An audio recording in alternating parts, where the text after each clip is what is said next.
Well, hello, everybody. Thanks so much for tuning in for the Nonprofit Curious podcast. Today, I'm so excited to have Evelyn and John come on. I've met them back in Massachusetts before I moved here to Oregon.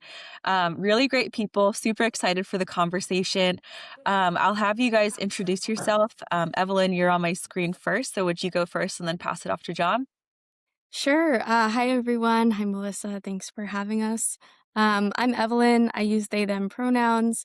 I'm based in Waltham, Massachusetts, and I'm the project manager at Resilience Consultants, which you'll soon hear is where John and I work together. I'm originally from Massachusetts. I have firsthand lived experience with housing insecurity, and that's been a motivator for a lot of my work. I worked in direct services at Break Time, which is a transitional employment nonprofit. They're based in Boston, but they serve youth and young adults statewide. So I was a peer advocate there, and then a program coordinator and a comms coordinator. So I really got to understand direct services and other peers' experiences like mine through that work. And then I joined the Youth Catalyst team at Youth Collaboratory, doing national technical assistance on runaway and homeless youth projects, so federal work. And that's where I met John, and we started bringing technical assistance and consulting here in Massachusetts and also other national projects. We do a lot of work with youth and family homelessness, but also adjacent social issues like reproductive health and community safety. So we're really excited to be here today. And also talk a lot about social return on investment, which is a big part of our work at Resilience. Yeah, thank you. And my name's John McGaugh. I use he, him pronouns. Thanks for having us here, Melissa. Good to see you again. Um, my background is about 30 years in working in nonprofits and for nonprofits, nonprofit organizations, including University of Massachusetts for a number of years. My field has been focused largely in the field of homelessness, doing research and evaluation and a lot of data work when data systems came to the homeless service system, HMIS and other tools. I ran that for the state of Massachusetts when it was new, consulted around the country, and then ran runaway and homeless youth data systems nationally for a while. Um, I also, in that time at the university and other nonprofits, in parallel, ran a nonprofit called Give Us Your Pour, which aimed to dispel myths about homelessness and promote structural solutions using the arts and latest research, and involved a lot of celebrity musicians and homeless musicians to partner to put out a CD and do concerts to raise awareness, raise money for nonprofits. So that's some of my background coming into our work today, Resilience Consultants, which we'll talk about, which is a little different angle on supporting nonprofits.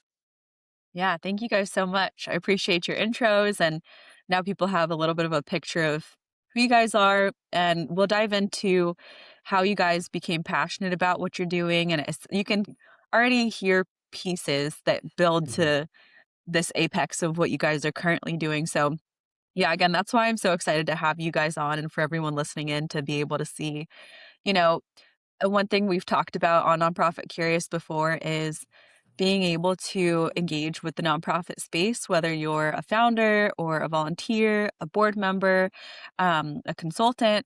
And so it's really a neat space to be able to share all the way from lived experience to running to consulting, like all of you guys come with all of the angles represented. Right. And so that's why I'm really pumped to have you guys on for today. Yeah, so I'll let you guys go. So for those of you who are listening, I encourage you to check out on Spotify and YouTube and on Substack. There are video versions of this. There will be a presentation, a slideshow presentation. So it would be helpful for you to watch the video, but it's not totally necessary. We're going to do our best to make it listening friendly too. So, but yeah, just for those of you who are curious what we'll be talking about, we'll have a slideshow in for today. So, all right.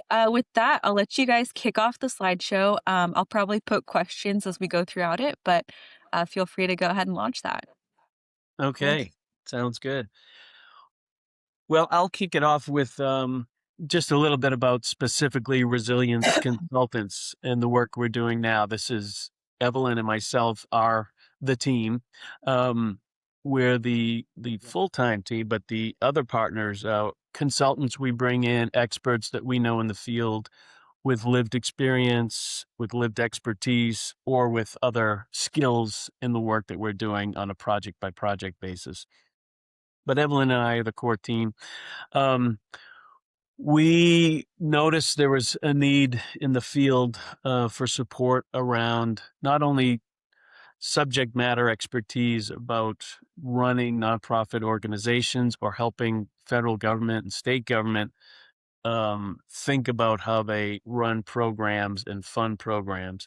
But we really, through our work together personally, but our experiences really valued um, centering equity and equity lens, whether it was how services are designed, provided, understood, evaluated, having that equity lens where there's equity, where there's unconscious bias that can really affect things, even with the best of intentions. So we try to bring in people with diverse experiences, even beyond ourselves, whether it's life experience, racial experience, sexual orientation, all kinds of diversity is really important to we think the work we in the field, but also our values. Also raising up lived expertise, lived experience in any work that we do. So we wanted to keep those two things front and center. We also wanted to help nonprofits with those lenses think about how they measure their impact. Mm. Um, there are different ways to do that. I personally have a lot of experience with data and evaluation, but in recent years, in working with some clients, we came across this approach called social return on investment. And that's what we're here to talk about, SROI. So return on investment is, for everything you invest in something, in investment for finances or in a program, your time, your money, what is the return and how do you measure that? There's a lot of different ways to do that. SROI is a little different. It's that S part in the return on investment. So rather than just measure monetary things like these jobs were created, this income was created, this person got housing, which are great things to measure, and we do as well. Also looking at what's the social impact as far as increased social networks or increased health in mental health or physical health or advancing education. In SROI, there's a whole field that's more popular in the UK and Canada. It is popular in the United States, but not as much so. But there's a whole field of research behind it.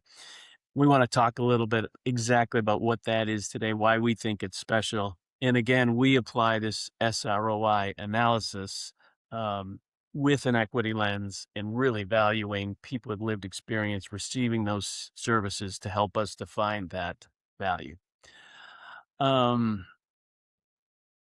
Next slide, please.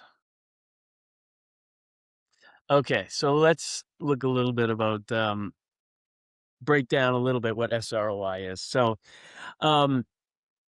as I mentioned, there's a social value that's also created in addition to monetary.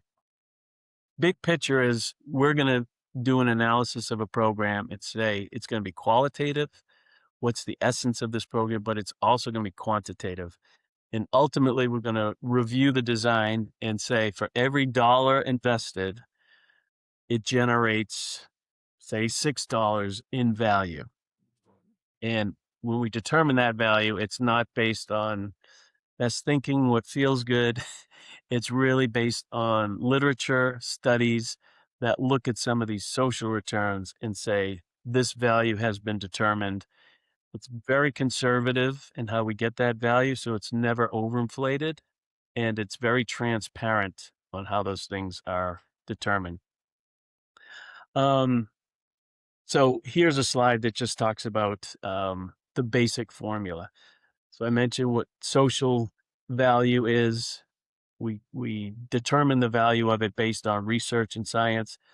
The return is after looking at all that's monetized, how much is invested for cash, for time, including everything, overhead, salaries, time, and then determining, okay, with the real value of the return and a real thorough value of what's invested and the number of people affected, here's the value for every dollar invested. That's it at a high level. Yeah. I have a quick question on that Yeah. actually that I think would be helpful. I think listeners, as they're kind of combing through what you're speaking on, they might recognize some of the measurement vocabulary and Mhm. like think about grants. So I think like that's something that maybe is interesting to think about as people listen. Like, how does SROI, and I'm sure you're gonna talk about this too, but I just want to like throw a little nugget out. But how does SROI link with like grant writing and end of year reports, those types of things? Yeah, great question, and that is an important one. Um, I'll answer, and then, Evelyn, why don't you jump in, and I'm sure you'll have things to add. Um, the clients that we've worked with, the ability to take this analysis and show funders and grantors and then grant reports, the value that's generated is usually larger than they're able to otherwise. So it really helps with fundraising. It really helps to show that impact very concretely, Mm. and usually increases the interest in funding when this is determined. Evelyn, why don't you speak to some of this because I'm sure there's more you can add. Yeah, for sure. Thank you. Something I think a lot about with SRY is it really overlaps a lot with program design, but also building your data capacity if that's something that you're interested in. So I know I've been a grant writing consultant at times too, and I know there's a lot of thought put into what is the logic model here? What is the theory of change, even if we don't call it that all the time, and thinking about outcomes and outputs.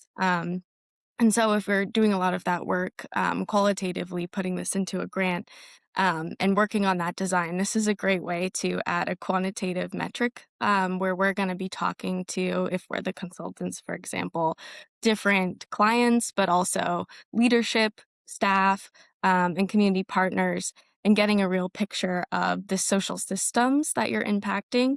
And then that ratio that John mentioned is something that can go into a grant writing report. It can go into an annual report. And we've had clients do that, and have seen very significant fundraising increases from that. But also, it's a good way to, in the process of doing this type of evaluation, look for gaps and look for places where you can find new partnerships to meet certain needs, and expand your overall impact. But also think about what you're doing that other organizations might not be doing, and those are the things that we can value very highly because you're filling that niche. So I think it's a great tool to think about impact, but there is a lot of strong overlap with doing grant writing and also putting this back into something like annual reporting and grant writing itself. What Yeah, funders yeah, To go ahead, your question, Melissa, I just add one other thing. What funders usually like from this is there's the expected outcomes and the hoped for impact. Um, this more in-depth analysis of where is their impact beyond the usual places we look, John. tends to find unexpected positive outcomes to show the impact is often greater than even funders expected.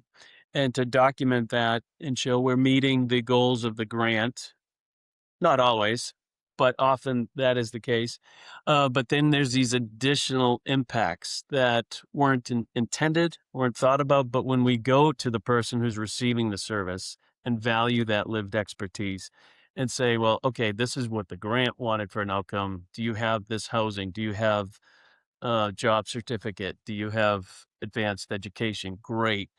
But what are the other impacts? Oh, this networking in my community led to more political participation. The transportation that was provided through the program led me to better childcare and the value that was received by there. So I'm just throwing that off the top of my head, but whatever those things are, and they're different in every situation, we're learning from people that are receiving the service, where is the most value for you?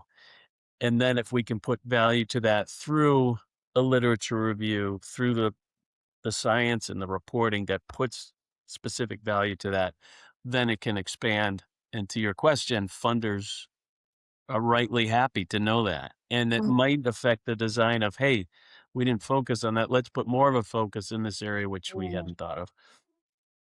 Yeah, that's a great idea. It sounds like it creates like an additional feedback loop for Mm, everyone to be able to understand some of those peripheral benefits of what the organization's doing. So that's really cool.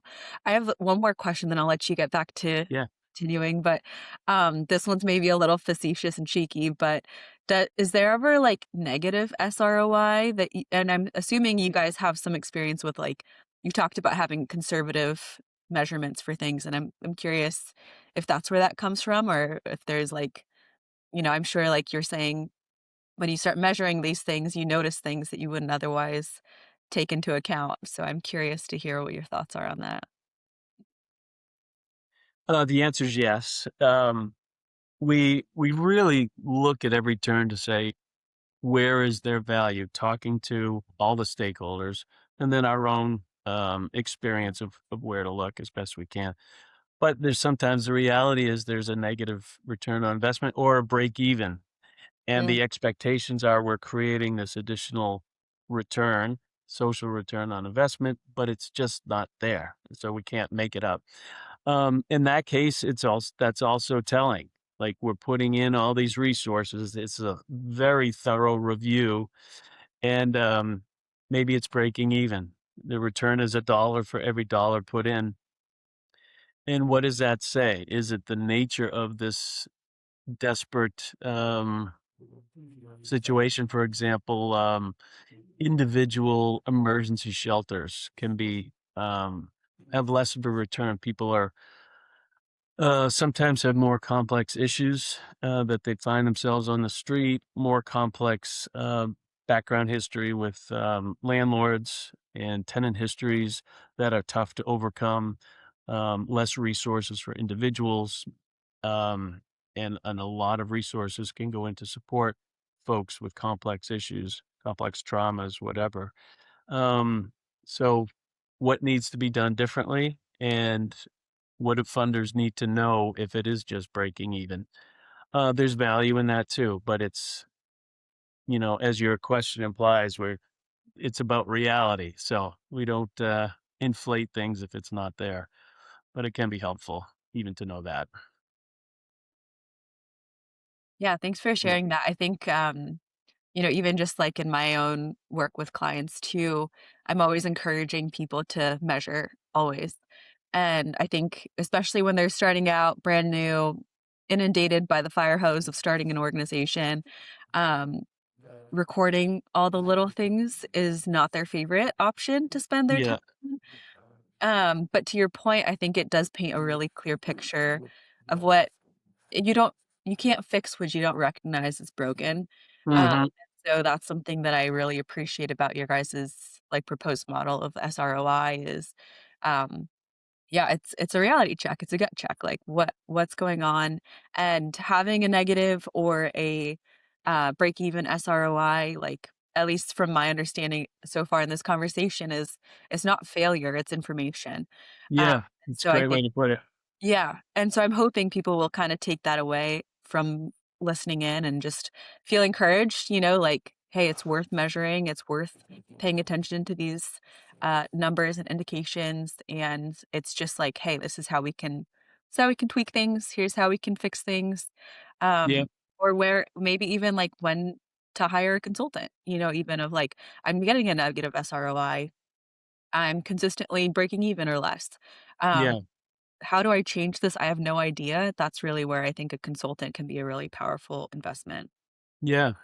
And the analysis is to that point when there's break even or negative SROI that, okay, in this list of outcomes that we're examining, there's outputs of work that's generated, and then there's outcomes, things you're trying to achieve.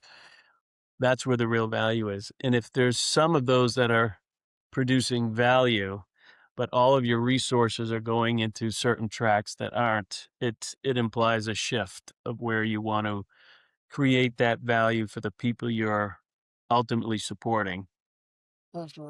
So it is super helpful to your point.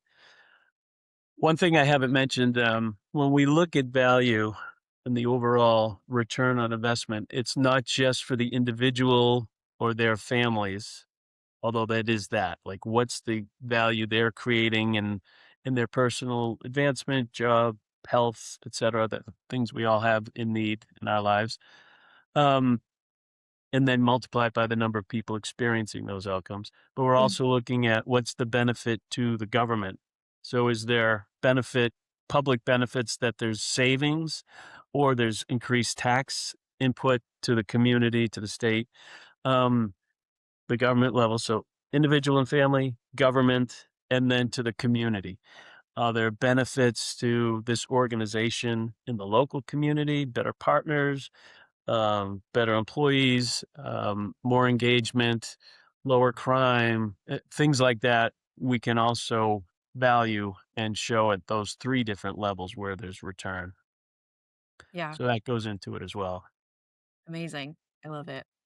And I think the earlier you start trying to track and measure these things, the better. For something like annual reports, you can kind of compare across years and have that informed decision making along the way. So even if it's a little bit, I would say start sooner than later. Yeah, Yeah. good advice. So we mentioned in our overview that the values we generate or that are generated in an SROI approach are very conservative. So we want to base it on proof, on data. We may have a report that says for this type of housing that's provided for people with these challenges, here's a value. But it was a study done in the Midwest, and the housing is that we're looking at is in the Northeast or on the West Coast. So adjusting for those costs of living, different markets, that's where we have to adjust to be accurate, but also be very transparent. This was the best research available. It's close, but it's not exact to the area or the population. So here's the tweak we made and why, and very transparent. Also, in being conservative, there are discounts that are applied, and these are part of the SROI methodology. And maybe, Evelyn, you can speak to what those discounts are, again, to make sure at every turn we don't overinflate value and that these values can be trusted. For sure. So this is like John said, we're kind of looking at outcomes from talking to people in focus groups and interviews, and then reviewing the literature for different sort of financial proxies, different monetary values that have been studied in other studies. And then we kind of multiply those against the number of people who have experienced a given outcome. And in the process of doing that, we apply discounts. There are 3 types of discounts that, generally are fall under this step in the process. And the first is attribution. So the question that is asking is, did other organizations contribute? So here we could see maybe a partnership is helping deliver an outcome like free therapy for a client, and we want to get a real understanding of what percentage of that particular service was supported by the organization that we're evaluating. Sometimes we might look at a nonprofit that has several programs that they deliver, and we want to make sure we're focused on the program or programs that are under evaluation. And that's part of that conservative approach. Discount is another one of these. And we're looking at, are there changes over time in future costs and benefits? So sometimes we do an SROI where we're just looking at maybe the past fiscal year, what outcomes and outputs were generated, and that goes into our ratio. But we can also look forward and think about, especially for something like education, how could this impact the person over the next 5 years? There's a lot of literature around education, for example, that's looking longer term. And so over time, we want to make sure that we're being conservative. Of course, that person will encounter other supports and other people and communities in their life. So while we understand that this may be a foundational service that got them there, obviously the impact from this particular organization might drop off in percentage over time. And then we also look at dead weight and displacement. So this is where we ask, would an outcome have occurred anyway? Or would this outcome displace another outcome? If someone is on multiple lists to receive housing and they receive housing from one program, that's the program that is responsible for that output and that outcome. But if social workers collaborate across programs, for example, that's where we really want to get a granular understanding from staff and from clients about what the process is like to achieve something like housing. And usually, as I'm sure everyone knows, like partnerships are a huge part of this work. And so this is a great place to be conservative and also get an understanding of maybe what your niche is. Because if there isn't attribution, discount, deadweight displacement, maybe you're really filling, 100% of a gap in your community. And that will also help be reflected in a higher ratio as well. Yeah, nice overview. And again, that's just to say in this methodology, we want to be sure at every turn we're not adding value where it doesn't exist or is overinflated so that people can really trust this moving forward. Um, so we'd love to just walk you through very high level the process. We've given you some of the major components and cornerstones of SROI, but on the process, and there's a slide here, there's basically 7 steps. Um, when we start, we come in with an organization or program and we'll meet with leadership to get a high level overview of what the program is. Um, from that, we'll say, hey, we need all your existing reports. What are you collecting for data? What are you collecting anecdotally that we can dig down further? But what do you have requirements for funders, for federal funding, whatever? We want to see those reports and do a thorough review of those. And then we go to maybe the greatest source of the input to the process, but they're all important. We talk to staff and we talk to clients. We hold focus groups with, if we can get all the staff in a small group, we try to get them all. And we ask them, what are they seeing? What are their challenges? Where are they seeing value that's unexpected, that they're part of and witnessing and working with their clients and providing services? And from clients, what are the benefits? What are the challenges? Are there valued outcomes that you're experiencing that are expected or unexpected? Those are often very telling. Um, from that, we develop logic models of here's the need, how the needs are met through services, outputs that come from that, and then from that work, services and outputs, what are the outcomes? And that's where the real value is. Put that in a logic model, make sure it works for stakeholders to guide our work. And then for all those outcomes and the number of people, we review the literature for what's called financial proxies. So putting a value to these outcomes based on research and studies. If they need to be adjusted, if they're a couple years old, they're getting a little long in the tooth. We need to adjust for current cost of living of things. We'll do that conservatively and just describe what we've done. But otherwise, we do a thorough review of putting values to these outcomes.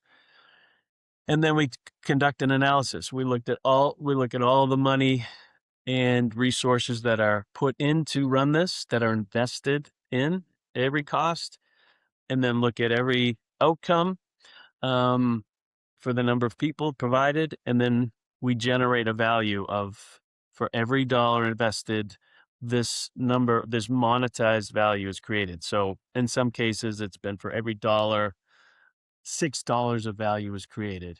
And we explain why in a report that talks about qualitatively what we experienced, what we've heard from people, the data. We have a thorough report of all the data calculations, and then ultimately a high level conclusion. So it's qualitative, it's quantitative, and ultimately for every dollar, you're generating X dollars of value. In a nutshell, that's the process. Um, Evelyn, would you add anything to that process?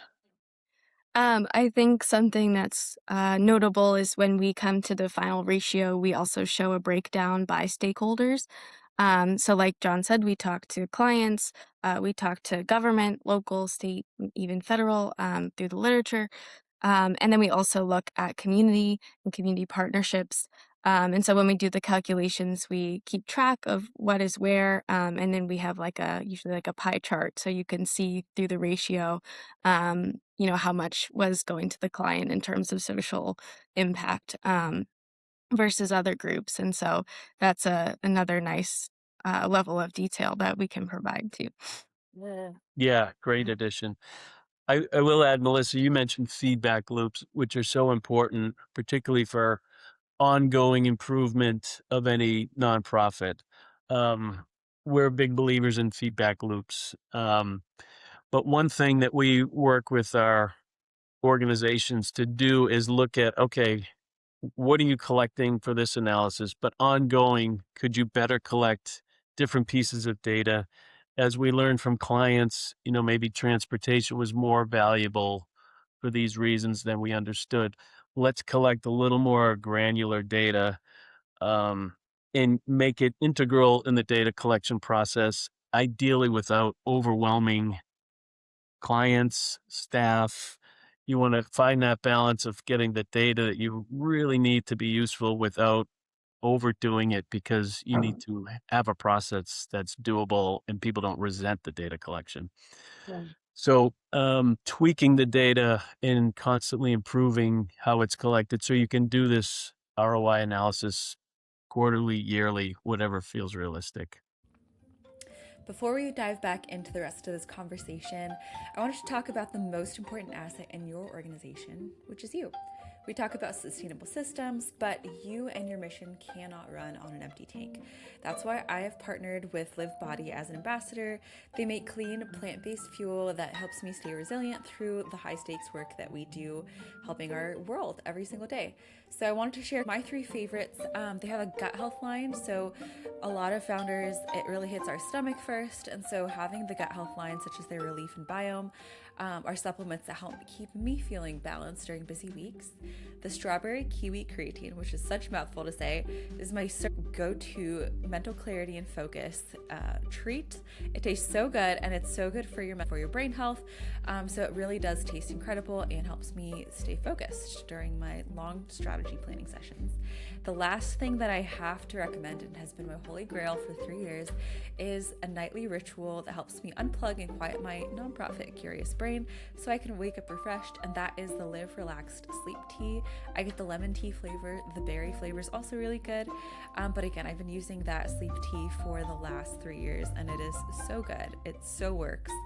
So yeah, if you want to invest in your own human capital, head to the link in my show notes. Use code Melissa for a discount. It's such a simple way to support your health and this podcast at the same time. Now back to the show. Yeah, great. I have a quick question. Please. I'm thinking, there's larger organizations listening, there's really small, maybe a couple years in organizations. And this is probably like not an easy question to answer. How long does it take to do like the initial process? Yeah, for a smaller organization, it kind of depends on how robust the data are that Mhm. exist now. Can we pull together some reports? This is everything. Can we pull together focus groups? And the number of clients and staff are manageable to hold a couple of focus groups. Are there, say, Spanish speaking focus groups that need to be held? So that increases the complexity a little bit, the time. But really, usually in a few months for a medium-sized program, if there's some existing data, this can be done with focus. If it draws out just to keep it manageable, people are saving lives in the meantime and need to work with us a little. Maybe it's 4 months at most till you get a final report. Yeah, I think that's helpful for people as they consider, precursors to working with somebody that helps with SROI or, end of year reports or reporting to a funder, Yeah, what it realistically would take for them to, bite something like this off. that's a great question. Yeah. Yeah. Um, so I think we've given a good overview. We did want to share some 7 core principles. We've touched, I think, on all of them, but if we could just summarize them. And Evelyn, would you like to summarize these principles? For sure, yeah. Thank you. So we have covered, but happy to reiterate. So involving stakeholders, but also like really centering stakeholders and the good, the bad, the ugly. People often have a lot to share, especially if they've been through a lot. So we like to open up space for that and ask minimal questions, let stakeholders sort of guide focus groups. Especially when it comes to clients. But we also love to talk to partners because on the qualitative side, we can get some really good quotes too from collaborators. We also understand what changes is another principle. So when we're thinking about being conservative and discounting and what is the logic model, that's really the space where we're trying to understand what changes. And like John said, it's not always even what your biggest supporters think. It can go beyond that. And so that's something that we really enjoy capturing. And if there are changes that aren't quite getting to that level of outcome, maybe you have the output, but you're not seeing the outcome, that's something that we can shed a bit more light on where in the process that is or isn't happening. Um, Value the things that matter. Um, the things that matter to the people that are affected is a really big piece of that. But also because we're looking at social systems, we're able to consider, what does matter for savings for the government. Hospitalizations, for example, are really high cost when it comes to homelessness. And so we can know on an emotional level and an empathetic level that matters, but also being able to double click on that and show that in a space where maybe quantitative metrics are valued more is something that we are able to do through this. We only include what's relevant, so we consider the impact of partners. And transparency is huge. So when we put together reports, you can see all of our calculations in tables, but we also have a lot of writing about what is SROI, some of the stuff that we've covered here. And then literature reviews. Usually we have example reports for similar programs so you can kind of get an understanding of what an SROI might look like in your space. It is very like geographically dependent, but it's something that we try to share too. Um, and also just sharing quotes directly from clients is something that we started doing more of. We might have an appendix where you can kind of see what different people have said directly about the program. Um, we are conservative. We try not to overclaim. And in being transparent, we hope that people can go and review and see any questions that they have for us. We're happy to answer too, but kind of see that level of detail. And then verifying the results over time. We love to do follow up with organizations. And we love to think about ways of improving data design. Sometimes there's data that we have, but it would be great if we had more. And so, kind of building in ways where that could be realistically done over time. Like John said, well, people are doing the hard and important work of direct services, but we like to think long term and upstream about what we can do in the future, too. Yeah.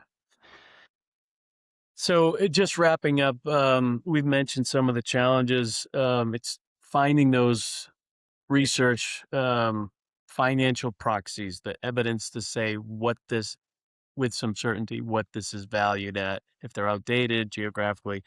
We're constantly looking to tweak those. Constantly collecting a database, nonprofit database for different aspects of these types of reviews. So that's something that we hold and are growing, that we bring to bear in working with any partners, clients. Um, I think the last slide, let's say a couple of things looking forward. Just a reminder that we've been talking about homelessness, housing instability for a lot of programs we work with. My background is in that. Evelyn Mm. has a lot of experience in her career, some lived experience in their career. And, but this really is an agnostic process. It can be applied to various different topics, focus areas in the nonprofit space, even for-profit space. So the guidance, the expertise really comes from those focus groups, people receiving service, staff on the ground, and with this process and the research, it can be applied to many different, any different topic areas. Um, I'm not going to go through everything on this slide, but again, it's an opportunity to refine the data, to center voices, prove fundraising, tell a better story with more certainty. Um, in the program we worked with, one of them, there they did the social return on investment analysis for their clinical services and their after school program. I don't want to name them because I haven't got their permission yet in time for this podcast, but they're great partners in this space. They, for just those programs, they went out and fundraised to the same people, the same process, except they had these results in hand, and they were able to increase fundraising. It went to 168%, and I think that was 3/4 through the year. And when they told us that, I said, great. I'm glad it was helpful, but you probably had a new board members, some other fund, like there's a million factors of a successful fundraising campaign. They said, really, no, this was the difference. And we spoke to this report of these additional impacts, and it had those dramatic results. So that was one terrific example that we point to. And usually it is positive. Yeah, that's awesome. Thank you guys so much for sharing about Yeah. SROI. As we wrap up in the next few minutes, I would love to hear maybe like 1 or 2 minutes of just like how you got here, like in terms of engaging with nonprofit work, just like your origin story. Again, just super quick. And then I'll ask a couple more questions. But yeah, if you could share how you got here and then maybe like a quick vision statement almost of like what you want to see in the nonprofit space. Hmm. Evelyn, I'll start with you since we did in the beginning. Thank you. Yeah, I mean, I think it might be obvious from what we've been talking about so far today, but I'm really passionate about the intersection of research and policy and social programs. I think it's so important for young people too to be really involved in that intersection. We're just living in a time where there's so many important causes, and we all know they're important, but there's a big onus on us to sort of prove what we can do about them and why they're important. So in terms of nonprofits, I was really lucky. I was a youth member at large on a 501(c)(3) nonprofit board in high school, and that was a great experience for me. That was Girl Scouts of Central and Western Massachusetts. And just being on the board of directors and seeing like the day to day of how a nonprofit could be run, and some of the challenges that came up, for example, during COVID or with queer involvement in Girl Scouts. It was really important. And I was also an executive secretary on a board of directors for a nonprofit in my hometown called the Fitzpatrick Collaborative Community Center, that we were taking a municipal building that used to be a school and bringing in arts, education, and recreation programming. But even sitting on a board, people come in from time to time with presentations like this, talking about their work, talking about methods for improving nonprofit work. And I think like the more literacy that we can have in these methods and measuring impact is really important right now. And being able to enact the change that you'd like to see, I think, is all of our goal. And it's really tough. It's like building a muscle. It's its own skill. And so, yeah, for me, I've been really passionate about that. And my lived experience was its own sort of form of quote unquote research, like a form of seeing where the gaps are in a system, maybe not being recognized for services because of a definition of homelessness that you might not meet. We see that a lot with young people who might be couch surfing. They might not meet certain definitions of homelessness to qualify for services.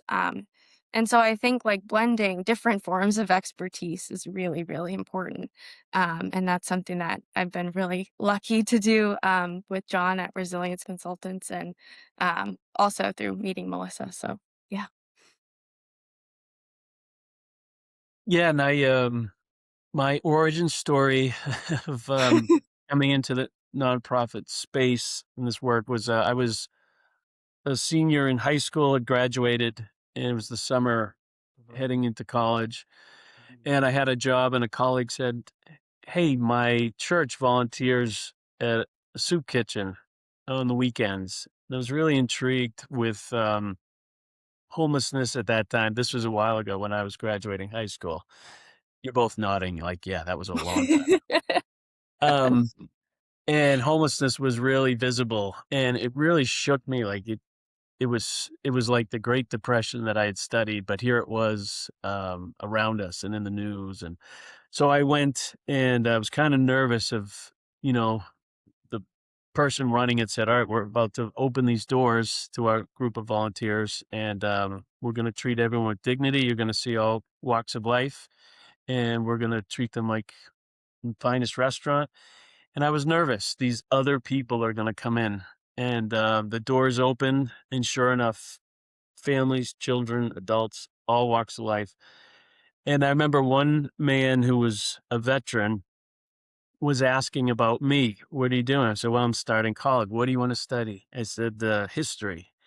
And he said, "Oh, that's great." And he recommended a couple of books. They said, you have to read these books in history." And he was so excited for me, clearly educated, um, clearly thoughtful. And I just really liked him and appreciated his caring for me. And it sparked something like it's not these other people, it's people.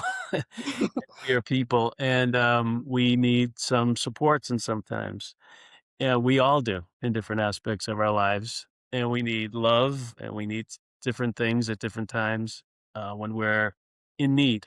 Um, that really moved me and drew me to this work, and it was the nonprofit sector that really spoke to my whole person and the people I met in that space.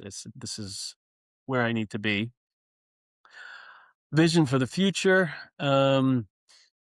This work is so important. The nonprofits that you work with and support through this podcast and your work in the nonprofit field. My vision is that that work is really valued and Mm. impact is really seen. Like this is really the impact. This is not only the need. There's a lot of needs assessment, but this is the impact, especially with funding cuts. And it's easy to cut a little or not increase when increases are needed, but to really show the whole picture of what's being done and what's needed is our vision, because the work is so important, and to make sure it gets the credit it needs to continue at the right level is a vision for the future. Yeah. Absolutely. Thank you guys so much for coming on. Where Yeah. can people find you if they wanna work with you or have questions? I'll include this in the show notes as always, you guys, but, yeah, if you guys wanna toss out a quick how to get in touch. Yeah, for sure. And I'll pull up our contact. But we are resilienceconsultants.co, so not .com, .co. That is our website.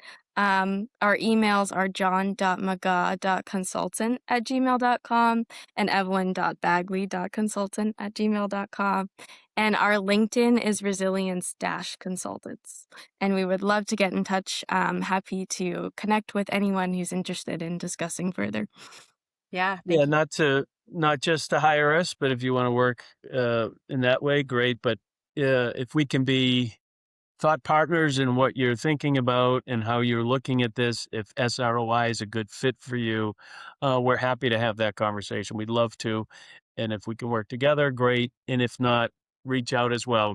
We'd love to talk to you. Yeah. Yeah. Thank you guys so much for coming on. I really appreciate just the heart behind this, the heart behind both of you.